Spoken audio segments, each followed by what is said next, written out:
वडणगे तालुका करवीर येथील उपसरपंचपदी शेतकरी सेवा शिवसेना भाजप आघाडीच्या सौ राधिका संजय माने यांची बिनविरोध निवड झाली।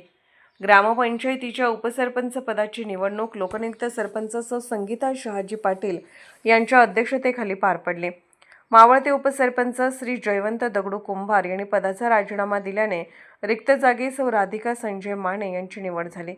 यावेळी गटनेते बाजीराव पाटील नाना, माजी पंचायत समिती सदस्य सौ वैशाली बाजीराव पाटील, जिल्हा परिषद सदस्य श्री इंद्रजित वसंतराव पाटील, श्री रोनित पाटील, ग्रामपंचायत सदस्य श्री महेश सावंत, श्री उमाजी शेलार, श्री संतोष नांगरे, श्री नितीन साखळकर, श्री सतीश पाटील, सौ रुपाली जौंदाळ, श्री रोहित पवार, सौ स्वाती नाईक, श्री ऋषिकेश ठाणेकर, महात्मा गांधी तंटामुक्त गाव समितीचे अध्यक्ष श्री सयाजीराव घोरपडे, माजी तंटामुक्त अध्यक्ष श्री कृष्णात जौंदाळ, माजी सरपंच श्री सुभाष पाटील, श्री दीपक पाटील आबा, श्री आनंदा शेलार, श्री लालासो पाटील, श्री बाजीराव रणदिवे, वडणगे सेवा सोसायटी संचालक श्री शहाजी पाटील, श्री महालिंग लांडगे, श्री अनिल परीट, श्री दिलीप पाटील नाना, माजी तंटामुक्त अध्यक्ष श्री पंडित चौगले,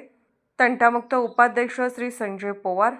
तंटामुक्त सदस्य श्री सुभाष सूर्यवंशी, सलीम मुल्ला, महादेव मंदिर देवस्थान सल्लागार श्री विलास मोरे, श्री संजय माने, श्री यशवंत नाईक, श्री दिलीप शेलार, गावातील नागरिक, ग्रामपंचायत कर्मचारी आदी उपस्थित होते। कार्यक्रमाचे स्वागत व आभार ग्रामपंचायत अधिकारी श्री राजेंद्र रावसाहेब भगत यांनी केले। सतर्क लाईव्ह न्यूजसाठी वडणगे प्रतिनिधी ज्योतिराम खोडके, वडणगे।